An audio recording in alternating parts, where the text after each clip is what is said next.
Assalamualaikum warahmatullahi wabarakatuh. Saya Deva Raihana, NIM 2020 1880006. Baik, di sini saya akan menjawab pertanyaan UASIK nomor 1 dengan soal yaitu bacalah ayat dari surat Al-Mujadalah ayat 11 secara tartil, kemudian terjemahkan dan berikan komentar secukupnya terkait hukum menuntut ilmu. Baik, akan saya bacakan surat Al-Mujadalah ayat 11. A'udzu billahi minasyaitonir rajim. Bismillahirrahmanirrahim. Ya ayyuhalladzina amanu idza qila lakum tafassahu fil majalisi fafsahu yafsahillahu lakum wa idza qila fanshuzu yarfa'illahu alladhina amanu minkum walladzina utul ilma darajat wallahu bima ta'maluna khabir. Shadaqallahul adzim. Artinya, wahai orang-orang yang beriman, apabila dikatakan kepadamu berilah kelapangan di dalam majelis-majelis, maka lapangkanlah. Niscaya Allah akan memberi kelapangan untukmu. Dan apabila dikatakan berdirilah kamu, maka berdirilah. Niscaya Allah akan mengangkat derajat orang-orang yang beriman di antaramu dan orang-orang yang diberi ilmu beberapa derajat. Dan Allah Maha teliti terhadap apa yang kamu kerjakan. Baik, jadi dalam ajaran Islam, ilmu itu menempati kedudukan yang sangat tinggi. Hal ini dibuktikan dari banyaknya ayat-ayat dalam Al-Quran dan hadis Nabi yang mendorong umatnya untuk menuntut ilmu. Wahyu pertama pun yang diturunkan adalah tentang membaca sebagai sarana menuntut ilmu. Jadi dalam ayat 11 Al-Mujadalah ini Allah berfirman yaitu akan meninggikan derajat-derajat orang yang berilmu. Nah, menurut Islam, hukum menuntut ilmu itu ada dua, yaitu fardu kifayah berlaku untuk ilmu yang harus ada di kalangan umat Islam agar tidak hanya kaum luar Islam yang menguasainya. Ilmu tersebut adalah ilmu kedokteran, ilmu komunikasi atau ilmu komputer dan lain-lain. Kemudian yang kedua adalah fardu ain. Fardu ain ini berlaku untuk ilmu yang tidak boleh ditinggalkan oleh umat Islam dalam situasi dan kondisi apapun. Ilmu tersebut adalah ilmu agama Islam dan ilmu tata cara beribadah kepada Tuhan, yaitu Allah Subhanahu wa taala. Jadi ilmu ini sangat bermanfaat, tetapi jika tidak digunakan dengan baik akan dapat menimbulkan bahaya bagi manusia dan alam semesta. Assalamualaikum warahmatullahi wabarakatuh. Perkenalkan saya Denaya Aidianisa Putri, NIM 202018880001 akan menjawab pertanyaan nomor 2.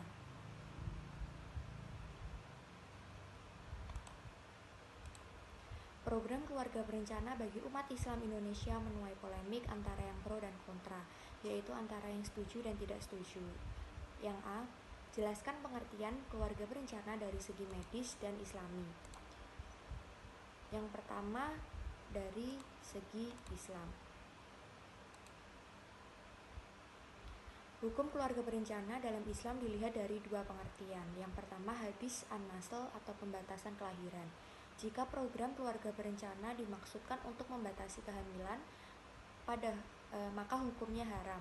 Islam tidak mengenal pembatasan kelahiran, bahkan terdapat banyak hadis yang mendorong umat Islam untuk memperbanyak anak. Yang kedua, yaitu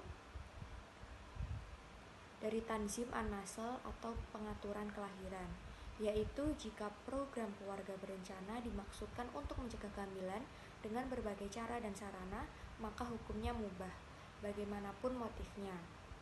Untuk pengertian secara medis, yaitu keluarga berencana dimaksudkan untuk membentuk keluarga yang sehat dan sejahtera dengan membatasi kelahiran. Keluarga berencana adalah usaha untuk mengukur jumlah dan jarak anak yang diinginkan. Untuk dapat mencapai hal tersebut, maka dibuatlah beberapa cara atau alternatif untuk mencegah ataupun menunda kehamilan. Pertanyaan nomor 2B, jelaskan alasan atau dalil masing-masing yang pro dan yang kontra tentang pelaksanaan program keluarga berencana. Yang pertama, yang kontra, yaitu jika program keluarga berencana dimaksudkan untuk membatasi kehamilan, maka hukumnya haram. Islam tidak mengenal pembatasan kelahiran, bahkan terdapat banyak hadis yang mendorong umat Islam untuk memperbanyak anak. Misal tidak bolehnya membunuh anak, apalagi karena takut miskin atau tidak mampu memberikan nafkah. Allah berfirman pada surat Al-Isra ayat 31 yang artinya, dan janganlah kalian membunuh anak-anak kalian karena takut miskin. Kamilah yang memberi rezeki kepada mereka dan kepada kalian. Kemudian yang pro, yaitu menurut pandangan Syekh Al-Hariri. Sama halnya dengan Imam Al-Ghazali, yaitu memperbolehkan KB dengan alasan untuk menjarangkan anak, menghindari suatu penyakit bila ia mengandung dan melahirkan, dan untuk menjaga kesehatan si ibu. Sekian, terima kasih. Wassalamualaikum warahmatullahi wabarakatuh. Assalamualaikum warahmatullahi wabarakatuh. Perkenalkan, nama saya Alif Lutfi Dumairah dengan NIM 2020-188-0035. Di sini saya akan menjawab pertanyaan AIK nomor 3A dan 3B dengan pertanyaan, akhir-akhir ini penularan COVID-19 semakin tinggi, terutama setelah munculnya varian baru, Alpha dari Inggris, Beta dari Afrika, dan Delta dari India. Padahal pemerintah sedang menggalakkan vaksinasi secara nasional. Kemudian pertanyaan A, jelaskan pengertian vaksin dan vaksinasi, dan jelaskan tujuan utama vaksinasi. Vaksin adalah produk biologi yang berisi antigen yang bila diberikan kepada seseorang akan menimbulkan kekebalan spesifik secara aktif terhadap penyakit tertentu. Lalu untuk vaksinasi adalah proses atau tindakan memasukkan vaksin ke dalam tubuh, umumnya dengan cara disuntik, namun ada yang melalui mulut untuk menghasilkan kekebalan terhadap penyakit tertentu. Vaksin inilah yang memulai proses imunisasi. Lalu tujuannya vaksinasi apa sih? Tujuannya vaksinasi itu pertama, merangsang sistem kekebalan tubuh. Vaksin yang terdiri dari berbagai produk biologi dan bagian dari virus yang sudah dilemahkan yang disuntikan ke dalam manusia akan merangsang timbulnya imun atau daya tahan tubuh seseorang. Kemudian untuk mengurangi resiko penularan, tubuh seseorang yang telah disuntikan vaksin akan merangsang antibodi untuk belajar dan mengenali virus yang telah dilemahkan tersebut. Dengan demikian, tubuh akan mengenai virus dan mengurangi resiko terpaparnya.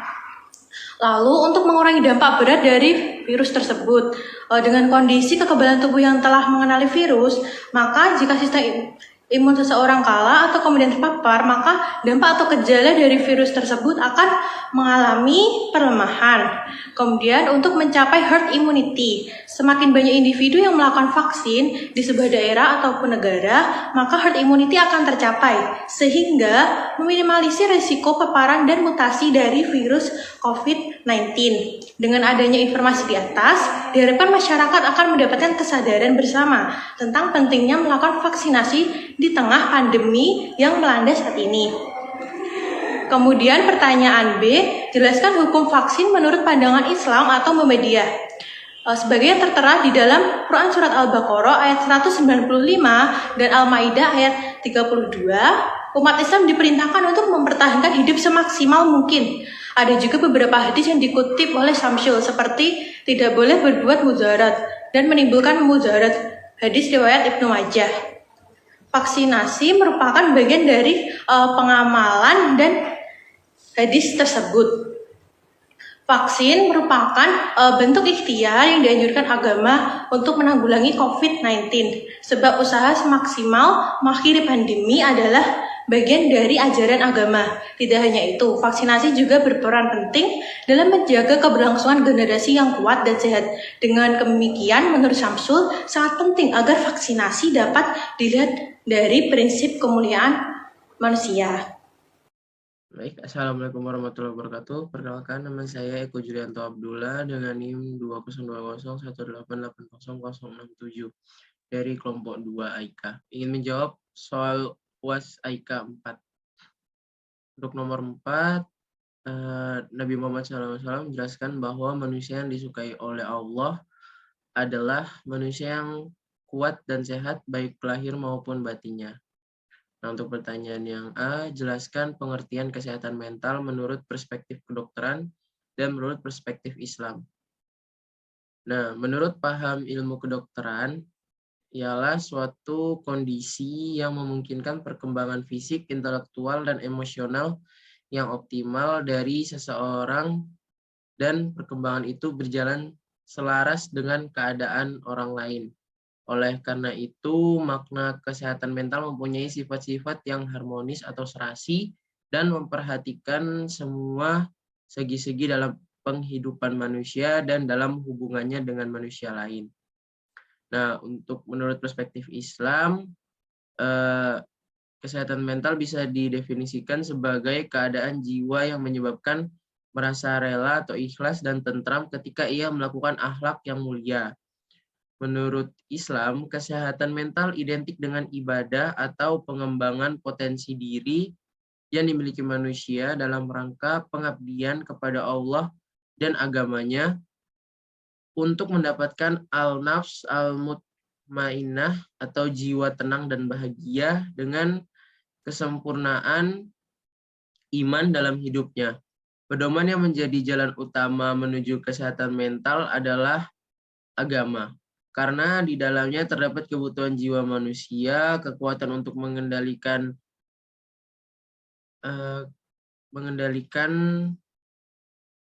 manusia dalam memenuhi kebutuhan, serta sampai kepada kekuatan untuk menafikan pemenuhan kebutuhan manusia tanpa membawa dampak psikologi yang negatif.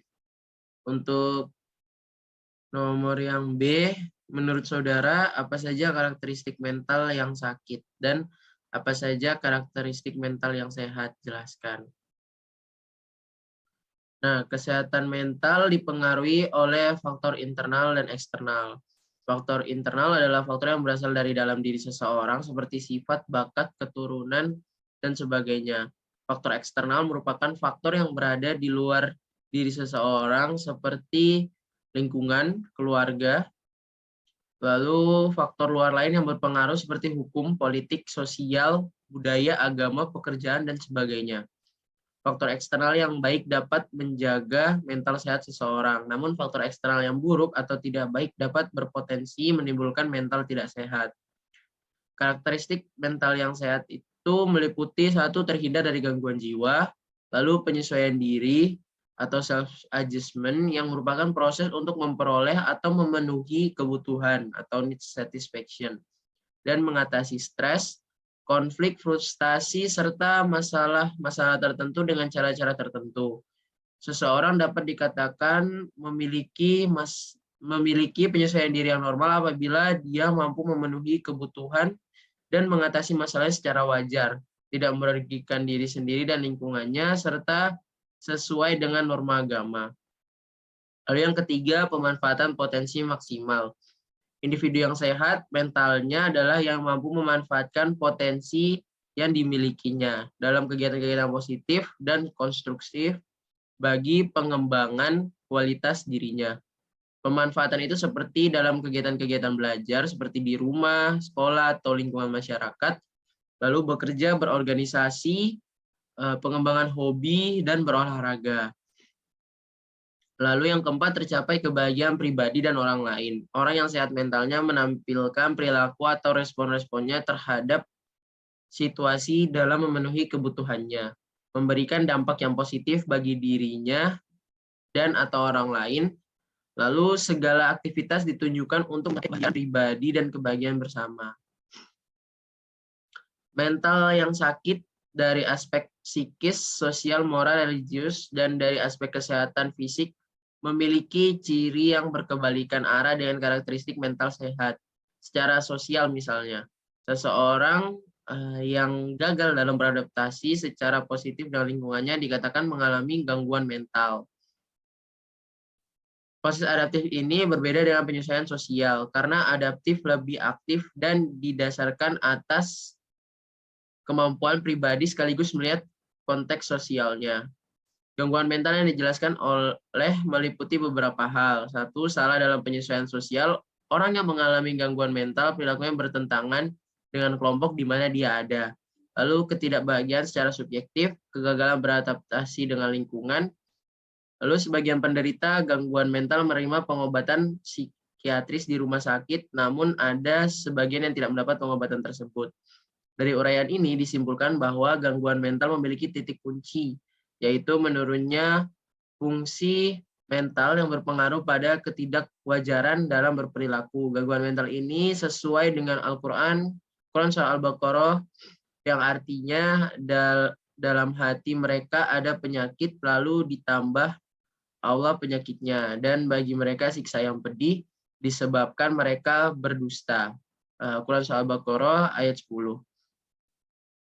Lalu ciri-ciri mental yang tidak sehat lainnya yaitu perasaan tidak nyaman, perasaan tidak aman, kurang memiliki rasa percaya diri, kurang memahami diri, kurang mendapat kepuasan dalam berhubungan sosial, lalu ketidakmatangan emosi, dan kepribadiannya terganggu. Bismillahirrahmanirrahim. Assalamualaikum warahmatullahi wabarakatuh. Perkenalkan, nama saya Emrehan Pratama Adin, NIM 202018880053. Di sini saya akan menjawab soal UAS AIK 4 nomor 5 yang berbunyi, dalam perkembangan rekayasa genetika modern, selain ditemukannya program bayi tabung, juga ditemukan program cloning. Poin A, jelaskan pengertian cloning dan perspektif kedokteran, dan jelaskan pula proses pembuahannya sehingga menjadi janin lewat program cloning ini. Untuk poin B, bagaimana hukum cloning untuk manusia menurut pandangan Islam. Untuk jawaban poin A, yaitu pengertian cloning dalam perspektif kedokteran dan penjelasannya pula proses pembuahan sehingga menjadi janin lewat program cloning ini, yaitu jadi pengertiannya, cloning ini berasal dari bahasa Inggris. Cloning yang berarti suatu usaha untuk menciptakan duplikat suatu organisme melalui proses aseksual, atau dengan arti lain, membuat fotokopi atau penggandaan dari suatu makhluk hidup dengan cara aseksual. Tahapan-tahapannya sebagai berikut, yaitu yang pertama, sebuah sel diambil dari pria atau wanita, pendonor, kemudian mengambil sel telur ibu yang subur. Lalu yang kedua, nukleus diambil, sel telur dipisahkan dari kode genetiknya, kemudian DNA diambil dari nukleus. Lalu selanjutnya, nukleus sel donor digabungkan dengan sel telur, kemudian sel telur diberi kode genetik donor. Selanjutnya, sel dikembangkan di laboratorium sampai menjadi embrio, dan embrio pun ditanam di uterus ibu atau ibu pengganti, dan janin menjadi salinan genetik yang persis dari sel donor. Begitulah proses dari cloning sampai menjadi janin. Lalu untuk poin B, yaitu hukum cloning untuk manusia menurut pandangan Islam. Menurut pandangan Islam sendiri, cloning itu hukumnya adalah haram dengan alasan sebagai berikut. Hasil cloning ini tidak melalui cara yang alami sesuai dengan firman Allah Subhanahu wa taala di Quran surat An-Najm ayat 53 yang memiliki arti, dan bahwasannya dialah yang menciptakan berpasang-pasangan laki-laki dan perempuan dari air mani apabila dipancarkan. Hasil cloning dari proses pemindahan sel telur dan inti sel tubuh ke dalam rahim yang bukan pemilik sel telur, tidak mempunyai ayah dan tidak mempunyai ibu karena hanya menjadi mediator. Hal ini sesuai dengan firman Allah Subhanahu wa taala pada Quran surat Al-Hujurat ayat 49 memiliki arti, hai manusia, sesungguhnya kami menciptakan kamu dari seorang laki-laki dan seorang perempuan, dan menjadikan kamu berbangsa-bangsa dan bersuku-suku supaya kamu saling kenal mengenal. Sesungguhnya orang yang paling mulia di antara kamu di sisi Allah ialah orang yang paling takwa di antara kamu. Sesungguhnya Allah Maha mengetahui lagi Maha mengenal.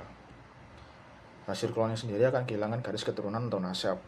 Cloning bertujuan memproduksi manusia-manusia unggul dalam hal kecerdasan, kekuatan fisik, kesehatan, kerupawanan, dan mengharuskan melalui seleksi terhadap orang-orang yang akan di-cloning tanpa memperhatikan apakah mereka suami istri atau bukan, sudah menikah atau belum. Sel-sel tubuh itu akan diambil dari perempuan atau laki-laki yang terpilih. Semua ini akan mengacaukan, menghilangkan, dan membuat bercampur aduk nasab.